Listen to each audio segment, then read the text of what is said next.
नमस्कार दोस्तों, NCERT audio books प्रस्तुत करते हैं कक्षा 6 की विज्ञान की पाठ्य पुस्तक। प्रस्तुत है इस पुस्तक का 16वां अध्याय, जिसका नाम है कचरा संग्रहण एवं निपटान। हमारे इस ऑडियो बुक की सफलता इस बात पर निर्भर करती है कि आप अपने आप को कल्पनाशील गतिविधियों और सवालों की मदद से सीखने और सीखने के दौरान अपने अनुभवों पर विचार करने का कितना अवसर देते हैं। तो आइए अब शुरू करते हैं। हम अपने घरों, विद्यालयों, दुकानों एवं कार्यालयों से प्रतिदिन अत्यधिक मात्रा में कूड़ा कचरा बाहर फेंकते हैं। अनाज, दालें, बिस्कुट, दूध अथवा तेल जिन्हें हम दुकानों से खरीदते हैं, प्रायः प्लास्टिक की थैलियों अथवा टिनों में पैक होते हैं। पैकिंग की ये सभी वस्तुएं कचरे में फेंक दी जाती हैं। कभी कभी हम कुछ ऐसी वस्तुएं भी खरीद लेते हैं जिनका वास्तव में बहुत कम उपयोग होता है और प्रायः हम उन्हें कचरे में फेंक देते हैं। अपने दैनिक क्रियाकलापों में हम अत्यधिक कचरा उत्पन्न करते रहते हैं। हम प्रायः सार्वजनिक स्थलों पर, बसों अथवा रेलगाड़ियों में मूंगफली खाने के बाद इसके छिलके फेंक देते हैं। बस से उतरने के बाद हम टिकट को वहीं पर फेंक देते हैं। कोई बच्चा केवल खेल के लिए ही पेंसिल छीलता जाता है। यदि हम अपनी नोटबुक में कुछ गलत लिख लेते हैं अथवा उस पर स्याही फैल जाती है, तब पेज फाड़कर फेंक देते हैं। इसके साथ साथ हम कई घरेलू अपशिष्ट जैसे टूटे खिलौने, पुराने कपड़े, जूते और चप्पल भी बाहर फेंक देते हैं। यदि हमारे घरों एवं आसपास से यह कूड़ा न हटाया जाए तो क्या होगा? आपके विचार से यह हमें कैसे हानि पहुंचा सकता है? जब सफाई कर्मचारी कूड़ेदानों से इस कूड़े को ले जाते हैं तो यह कूड़ा कहां चला जाता है एवं फिर इसका क्या होता है? क्या यह संभव है कि यह सारा का सारा कचरा कुछ ऐसे पदार्थों में बदल दिया जाए जिससे हमें कोई हानि न हो? क्या हम इस दिशा में किसी प्रकार से कुछ अपना योगदान दे सकते हैं? इस अध्याय में हम इन प्रश्नों के उत्तर खोजने के प्रयास करेंगे। पहेली और बूझों के विद्यालयों के बच्चों ने कचरे का निपटान नामक एक परियोजना प्रारंभ की। इस परियोजना से उन्होंने जो सीखा, उनमें से कुछ बातों की चर्चा हम इस अध्याय में सीखेंगे। 16.1 कचरे का निपटान। सफाई कर्मचारी कूड़ा एकत्र करके ट्रकों द्वारा निचले खुले क्षेत्रों में, जहां गहरे गड्ढे अर्थात गर्त होते हैं, ले जाते हैं। इन खुले क्षेत्रों को भराव क्षेत्र कहते हैं। चित्र 16.1 देखिए। वहां कचरे के उस भाग को जिसका पुनः उपयोग किया जा सकता है, उसी रूप में उपयोग न किए जा सकने वाले कचरे से पृथक किया जाता है। इस प्रकार कचरे में उपयोगी और अनुपयोगी दोनों अवयव होते हैं। अनुपयोगी अवयव को पृथक कर लेते हैं और फिर इसे भराव क्षेत्र में फैलाकर मिट्टी की परत से ढक देते हैं। जब यह भराव क्षेत्र पूरी तरह से भर जाता है, तब प्रायः इस पर पार्क अथवा खेल का मैदान बना देते हैं। लगभग अगले 20 वर्षों तक इस पर कोई भवन निर्माण नहीं किया जाता। कचरे के उपयोगी अवयव के निपटान के लिए भराव क्षेत्रों के पास कंपोस्ट बनाने वाले क्षेत्र विकसित किए जाते हैं। कंपोस्ट क्या है? आइए इसे निम्नलिखित क्रियाकलाप द्वारा सीखें। पहली, यह जानने को उत्सुक है कि कचरा उपयोगी कैसे हो सकता है। फिर इसे फेंका ही क्यों गया? क्या इस कूड़े कचरे में कुछ ऐसा भी है जो वास्तव में कचरा है ही नहीं? क्रियाकलाप 1, अपने घर के कचरे को कूड़ेदान में फेंकने से पूर्व किसी स्थान पर एकत्र कीजिए। फिर इसे 2 समूहों में इस प्रकार पृथक कीजिए कि उनमें इस प्रकार की वस्तुएं हों। समूह 1, रसोईघर का कचरा, जैसे फल एवं सब्जी के छिलके, अंडे का खोल, बचा हुआ अपशिष्ट भोजन, चाय की पत्तियां, समाचार पत्र, सूखी पत्तियां एवं कागज की थैलियां भी इसी समूह में सम्मिलित कीजिए। समूह 2, कपड़ों के टुकड़े, पॉलीथीन की थैलियां, टूटा कांच, एल्यूमिनियम के रैपर्स, कीले, पुराने जूते एवं टूटे खिलौने। अब प्रत्येक समूह के कचरे को 2 पृथक ढेरियों में बांटिए तथा इन्हें ए, बी, सी एवं डी से नामांकित कीजिए। इनमें से प्रत्येक समूह की एक ढेरी को प्लास्टिक की 2 पृथक थैलियों में भरकर इनके मुंह कसकर बांध दीजिए। मैदान में 4 गड्ढे खोदकर प्लास्टिक की थैलियों और दूसरी ढेरियों को पृथक पृथक गड्ढे में डालकर इन्हें मिट्टी से ढक दीजिए। चित्र 16.2 देखिए। आप कचरे के इन ढेरों को दबाने के लिए 4 गमले भी ले सकते हैं। 4 दिन के पश्चात कचरे के ऊपर से मिट्टी हटाकर कचरे में हुए परिवर्तन को देखिए। कचरे का काला हो जाना तथा उससे कोई दुर्गंध न आना यह दर्शाता है कि कचरे का पूर्ण विघलन हो गया है। इसे पुनः मिट्टी से ढक दीजिए। इसी प्रकार 2 दिनों के अंतर पर इनका अवलोकन करके अपने प्रेक्षणों को सुझाए अनुसार नोट कीजिए। क्या कचरा पुनर्तः विगलित है एवं उससे दुर्गंध नहीं आती? आंशिक रूप से विगलित है, लगभग पुनर्तः विगलित है, परंतु अभी भी दुर्गंध आ रही है। कोई परिवर्तन नहीं हुआ है। किस ढेरी के कचरे का विघलन हुआ और किसका नहीं हुआ? अपने प्रेक्षणों के आधार पर सारणी 16.1 के कॉलमों में अपने विकल्पों 1, 2, 3 या 4 को भरिए। यदि आपने कुछ और प्रेक्षण भी किए हों तो उन्हें भी अपनी नोटबुक में लिखना न भूलें। जो कचरा विगलित नहीं हो पाया है उसे जलाए अथवा फेंकिए नहीं। यदि कचरा पुनर्तः विगलित हो गया हो और उससे कोई दुर्गंध नहीं आ रही हो तो उसे उस मृदा में मिला दें जिसमें आप अपनी पसंद के पौधे उगाते हैं। यह आपके पौधों को आवश्यक पोषक प्रदान करेगा। आपने इस क्रियाकलाप में यह प्रेक्षण किया होगा कि कचरे की कुछ चीजें विगलित होती हैं जिनसे खाद बनती है, जिसका प्रयोग पौधों के लिए किया जाता है। कुछ पदार्थों के विगलित और खाद में परिवर्तित होने की प्रक्रिया को कंपोस्टिंग कहते हैं। कुछ शहरों तथा नगरों में नगरपालिकाएं दो प्रकार के कचरे को एकत्र करने के लिए दो पृथक कूड़ेदान प्रदान करती हैं।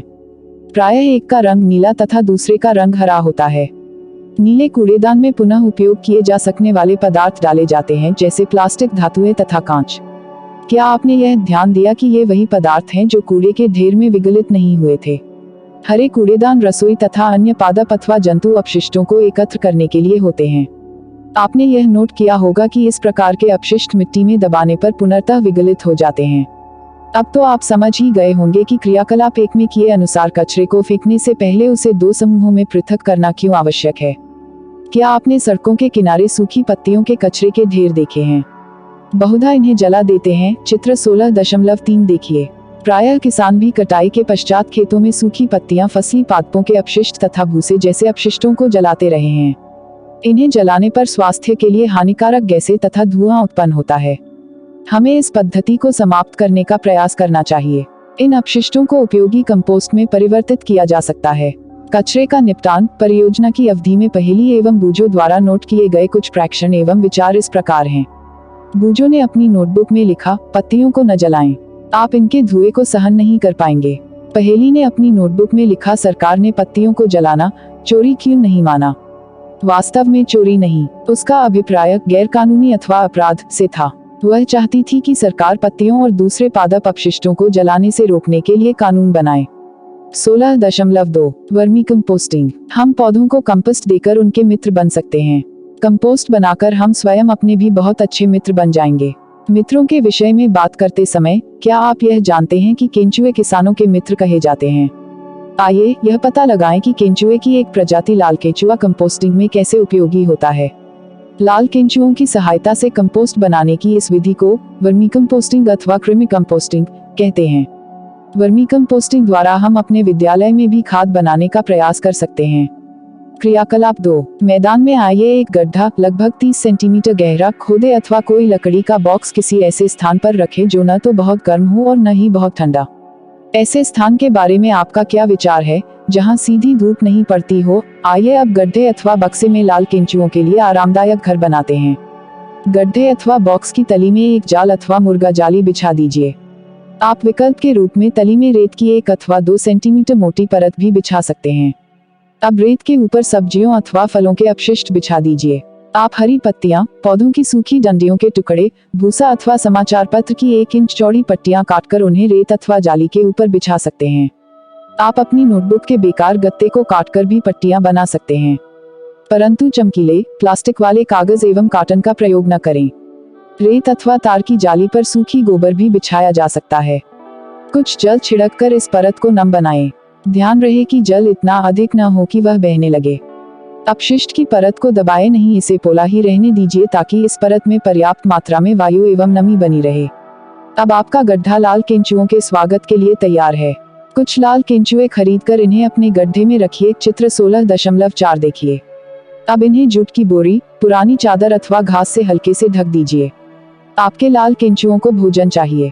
आप इन्हें फल तथा सब्जियों के अपशिष्ट, कॉफी तथा चाय छानने के बाद बची हुई पत्तियां तथा खेत एवं बगीचे के खरपतवार दे सकते हैं। चित्र 16.5 देखिए। इस गड्ढे में इस भोजन को लगभग 2 से 3 सेंटीमीटर गहराई में दबाकर रखना अच्छा हो सकता है। नमक, अचार, तेल, सिरका, मांस एवं दूध से निर्मित अपशिष्ट पदार्थ भोजन के रूप में लाल केंचुओं को न दें। इन वस्तुओं को गड्ढे में डालने से उसमें रोगकारक जीव उत्पन्न होने लगते हैं। कुछ दिनों के अंतराल में गड्ढे के पदार्थों को धीरे धीरे मिलाते रहें तथा इसकी ऊपरी सतह को हिलाते रहें। लाल केंचुए के दांत नहीं होते। इनमें एक विशेष संरचना होती है जिसे गिज़र्ड कहते हैं, जो भोजन को पीसने में इनकी सहायता करता है। यदि आप अंडे के छिलके अथवा समुद्री शंख या सीपी का चूरा आहार के साथ मिला देंगे तो यह आहार के साथ कृमि के गिज़र्ड में पहुंच जाता है और भोजन को पीसने में उसकी सहायता करता है। कोई लाल कृमि एक दिन में अपने शरीर के भार के बराबर आहार खा सकता है। लाल केंचुए बहुत गर्म अथवा ठंडे वातावरण में जीवित नहीं रह सकते। उन्हें अपने आसपास नमी की आवश्यकता होती है। यदि आप अपने केंचुओं की भली भांति देखभाल करते हैं तो 1 मास में उनकी संख्या दोगुनी हो जाएगी। 3 से 4 सप्ताहों के अंतराल पर अपने गड्ढे का सावधानीपूर्वक परीक्षण करते रहें। क्या आपके गड्ढे में मिट्टी जैसा पोला पदार्थ दिखाई देता है? अब आपका वर्मीकम्पोस्ट तैयार है। चित्र 16.6 देखिए। इस गड्ढे के एक किनारे पर आहार के रूप में कुछ अपशिष्ट डालिए। अधिकांश कृमि अन्य भागों को छोड़कर गड्ढे के इस भाग में स्थानांतरित हो जाएंगे। दूसरे भाग से खाद को निकालकर कुछ घंटों तक इसे धूप में सुखाएं। आपका वर्मीकम्पोस्ट प्रयोग के लिए तैयार है। गड्ढे के इस बचे भाग में अधिकांश कृमि हैं। आप इनका उपयोग और अधिक कंपोस्ट बनाने में कर सकते हैं अथवा आप इन्हें किसी कंपोस्ट बनाने वाले को बांट सकते हैं। इस उत्तम वर्मीकम्पोस्ट खाद को आप अपने गमलों, बगीचों एवं खेतों में डाल सकते हैं। क्या यह अपशिष्ट से सर्वोत्तम प्राप्त करने जैसा नहीं है? आप में से जिनके पास बड़े बड़े खेत हैं, वे बड़े गड्ढों में वर्मीकम्पोस्ट बनाकर परीक्षण कर सकते हैं। इससे आपके बहुत से धन की बचत भी होगी जो आप महंगे रासायनिक उर्वरक एवं खाद खरीदने के लिए खर्च करते हैं। 16.3 सोचिए और फिर फेंकिए। आपके विचार से हर दिन प्रत्येक घर से कितना कचरा फेंका जाता है? इसका अनुमान आप किसी बाल्टी को मात्रक रूप में लेकर कर सकते हैं। अपने घर का कचरा एकत्र करने के लिए 5 से 10 लीटर की कोई बाल्टी लीजिए और उसमें कुछ दिन तक अपने घर का कचरा एकत्र कीजिए। कितने दिनों में यह बाल्टी पूरी भर जाती है? आप अपने घर के सदस्यों की संख्या जानते हैं। यदि आप अपने शहर अथवा नगर की जनसंख्या का पता लगा लें तो क्या अब आप यह अनुमान लगा सकते हैं कि प्रतिदिन आपके मोहल्ले अथवा नगर के सभी घरों में कितनी बाल्टी कचरा उत्पन्न होगा? हम प्रतिदिन कचरे के पहाड़ उत्पन्न कर रहे हैं। क्या यह सच नहीं है? चित्र 16.7 देखिए। आइए अब हम एक ऐसे गांव के बारे में कहानी पढ़ते हैं जहां के लोग अधिक बुद्धिमान हैं और जहां कचरा कम निकलता है। नानू छठी कक्षा में पढ़ता है। उसे कागज का वायुयान बनाना बहुत अच्छा लगता है।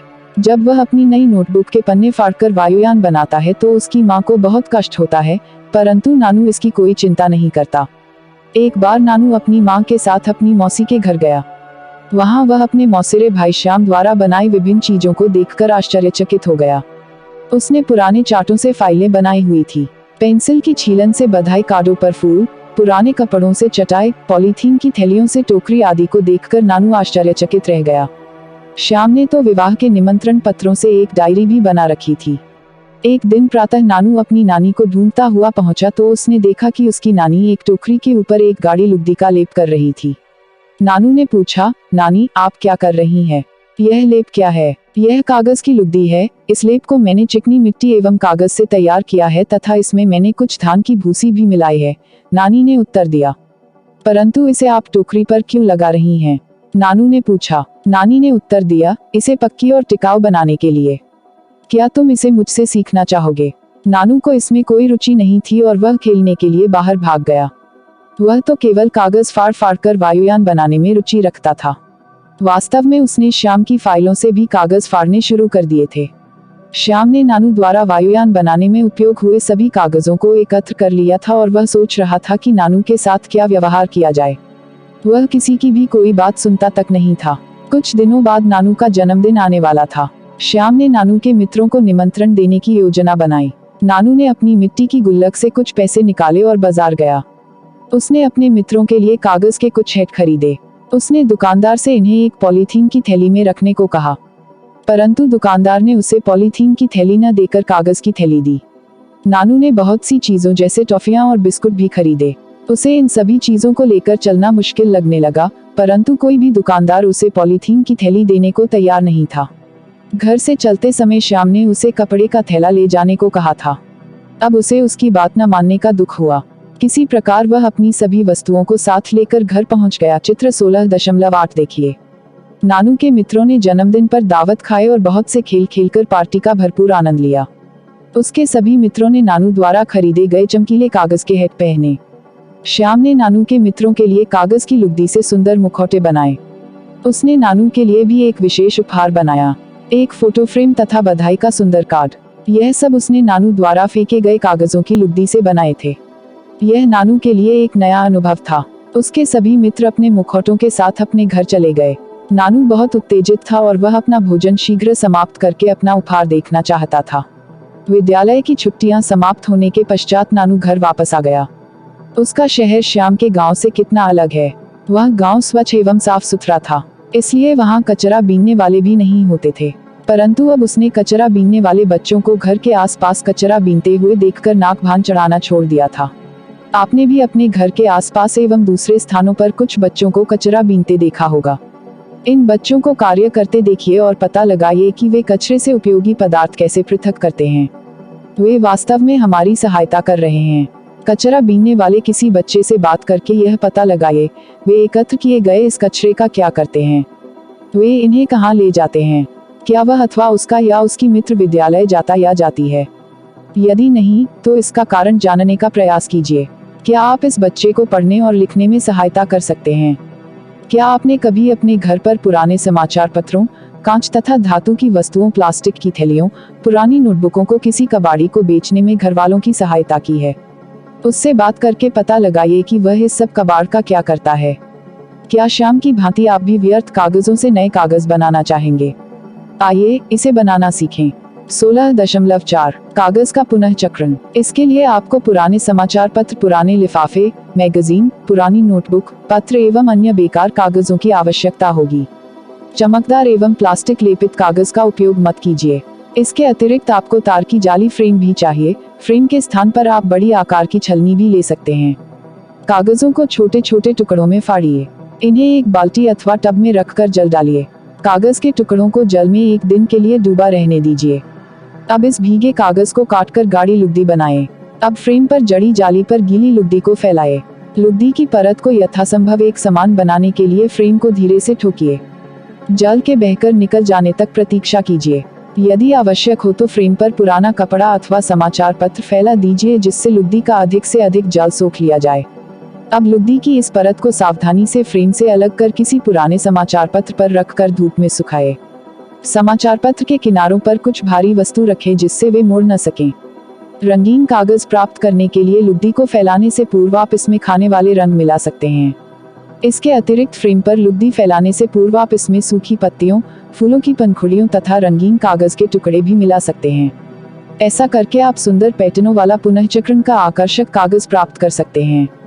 जैसे हमने कागज का पुनःचक्रण किया, क्या वैसे ही हम हर वस्तु का पुनःचक्रण कर सकते हैं। 16.5 प्लास्टिक वरदान या अभिशाप। कुछ प्रकार के प्लास्टिकों का पुनःचक्रण किया जा सकता है, परंतु सभी प्रकार के प्लास्टिकों का पुनःचक्रण नहीं किया जा सकता। क्या आपने क्रियाकलाप 1 में यह नोट किया था कि पॉलीथीन की थैलियां एवं कुछ प्लास्टिक विगलित नहीं होते? अब आप सरलता से समझ सकते हैं कि पॉलीथीन की थैलियों का निपटान एक बड़ी समस्या क्यों है। हमें प्लास्टिक के बिना अपने जीवन की कल्पना करना कठिन हो सकता है। क्या आप प्लास्टिक से बनी कुछ ऐसी वस्तुओं के नामों की सूची बना सकते हैं जिन्हें हम उपयोग करते हैं? खिलौने, जूते, थैले, पेन, कंघी, दांत के ब्रश, बाल्टी, बोतल एवं जल पाइप। इन वस्तुओं की सूची बहुत लंबी है। क्या आप प्लास्टिक से बने बस, कार, रेडियो, टेलीविजन, रेफ्रिजरेटर और स्कूटर के कुछ भागों के नाम बता सकते हैं? प्लास्टिक का उपयोग संभवतः स्वयं कोई विशेष समस्या उत्पन्न नहीं करता। समस्या तब उत्पन्न होती है जब हम इसका अधिकाधिक उपयोग करते हैं तथा अपशिष्ट प्लास्टिक के निपटान से अनजान होकर उसकी उपेक्षा करते हैं। आज हमारे चारों ओर यही हो रहा है। यद्यपि हम इसके दुष्प्रभावों से परिचित हैं, फिर भी हो सकता है कि हम अपने उत्तरदायित्व को नहीं समझ पा रहे हैं। हम प्रायः प्लास्टिक की थैलियों का उपयोग पके हुए भोजन के संग्रहण के लिए करते हैं। प्रायः ये थैलियां खाने की वस्तुओं को रखने योग्य नहीं होती। इन थैलियों में पैक किए भोजन को खाना हमारे स्वास्थ्य के लिए हानिकारक हो सकता है। प्रायः दुकानदार प्लास्टिक की ऐसी थैलियों का उपयोग करते हैं जिनका इससे पूर्व किसी अन्य कार्य में उपयोग हो चुका है। कभी कभी कचरा बीनने वालों द्वारा एकत्र की गई प्लास्टिक की थैलियों को धोकर भी उपयोग किया जाता है। इस प्रकार की पुनःचक्रण वाली प्लास्टिक की थैलियों में खाद्य पदार्थों को रखना हानिकारक हो सकता है। खाद्य पदार्थों के संग्रहण के लिए हमें इस कार्य के लिए अनुमोदित प्लास्टिक की थैलियों के उपयोग के लिए आग्रह करना चाहिए। सभी प्रकार के प्लास्टिक गर्म करने अथवा जलाने पर हानिकारक गैसें मुक्त करते हैं। ये गैसें बहुत सी स्वास्थ्य संबंधी समस्याएं, जिनमें मानवों में कैंसर भी सम्मिलित हैं, उत्पन्न कर सकती हैं।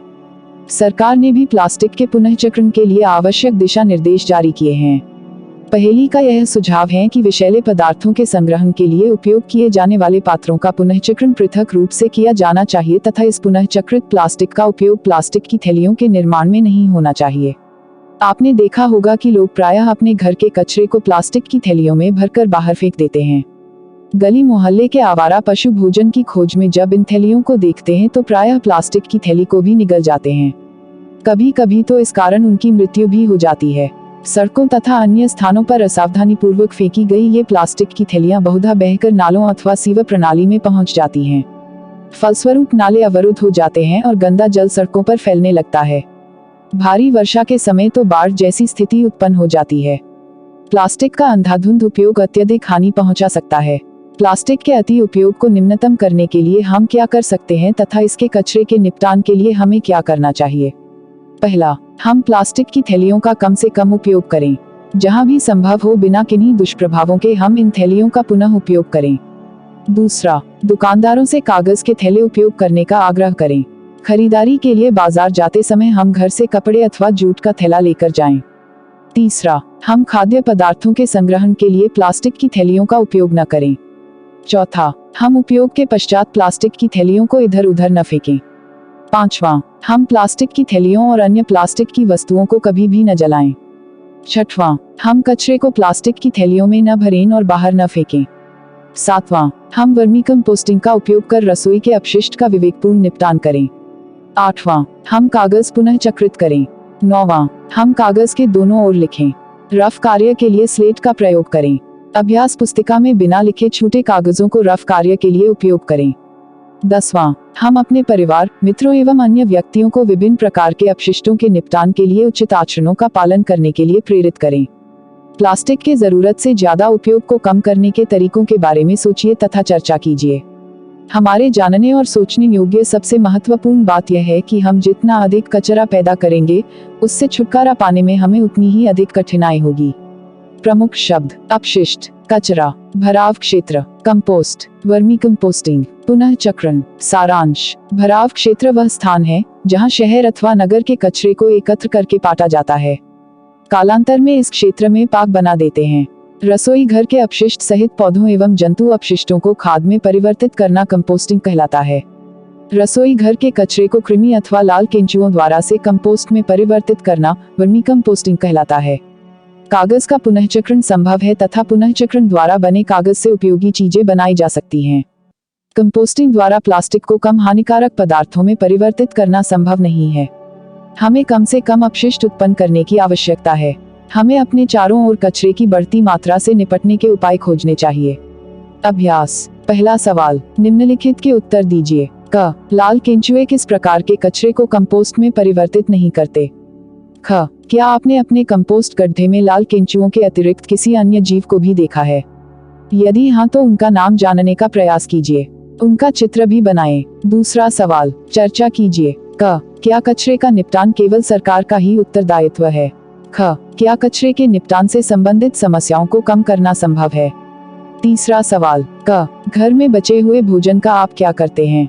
ख. यदि आपको एवं आपके मित्रों को किसी पार्टी में प्लास्टिक की प्लेट अथवा केले के पत्ते में खाने का विकल्प दिया जाए तो आप किसे चुनेंगे और क्यों? चौथा सवाल, क. विभिन्न प्रकार के कागज के टुकड़े एकत्र कीजिए। पता कीजिए कि इनमें से किसका पुनः चक्रण किया जा सकता है। ख. लेंस की सहायता से कागजों के उन सभी टुकड़ों का प्रेक्षण कीजिए जिन्हें आपने उपरोक्त प्रश्न के लिए एकत्र किया था। क्या आप कागज की नई शीट एवं पुनः चक्रित कागज की सामग्री में कोई अंतर देखते हैं? पांचवा सवाल, क. पैकिंग में उपयोग होने वाली विभिन्न प्रकार की वस्तुएं एकत्र कीजिए। इनमें से प्रत्येक का किस उद्देश्य के लिए उपयोग किया था? समूहों में चर्चा कीजिए। ख. एक ऐसा उदाहरण दीजिए जिसमें पैकेजिंग की मात्रा कम की जा सकती थी। ग. पैकेजिंग से कचरे की मात्रा किस प्रकार बढ़ जाती है, इस विषय पर एक कहानी लिखिए। आठवां सवाल, क्या आपके विचार में रासायनिक उर्वरक के स्थान पर अपेक्षाकृत कंपोस्ट का उपयोग उत्तम होता है? कचरे से निपटान के लिए क्रियाकलाप। पहला, पुरानी तथा फेंकी जाने वाली कांच की बोतलें, प्लास्टिक की बोतलें, नारियल की भूसी, ऊन, चादरें, बधाई कार्ड तथा अन्य अनुपयोगी वस्तुएं एकत्र कीजिए। क्या आप फेंकने के स्थान पर इनसे कुछ उपयोगी चीजें बना सकते हैं? प्रयास कीजिए। दूसरा, विद्यालय में किए गए कंपोस्ट उत्पादन के क्रियाकलाप पर एक विस्तृत परियोजना रिपोर्ट बनाएं। चिंता का विषय, दिल्ली जैसे शहरों में शरद ऋतु में ढेरों पत्तियां जलाई जाती हैं। इन पत्तियों के जलने पर उत्पन्न कुछ गैसें सड़क पर दौड़ने वाले वाहनों से मुक्त होने वाली गैसों जैसी ही होती हैं। यदि हम पत्तियों को जलाने की अपेक्षा इनसे कंपोस्ट बनाएं तो हम रासायनिक उर्वरकों के उपयोग में कमी ला सकते हैं। हर एक क्षेत्रों जिनमें शुद्ध वायु होनी चाहिए वास्तव में पत्तियों के जलाने से विषैली गैसों से भर जाते हैं। यदि आप किसी को भी पत्तियों को जलाते हुए देखें तो उसकी शिकायत नगरपालिका के अधिकारियों से करें अथवा समाचार पत्रों को लिखें।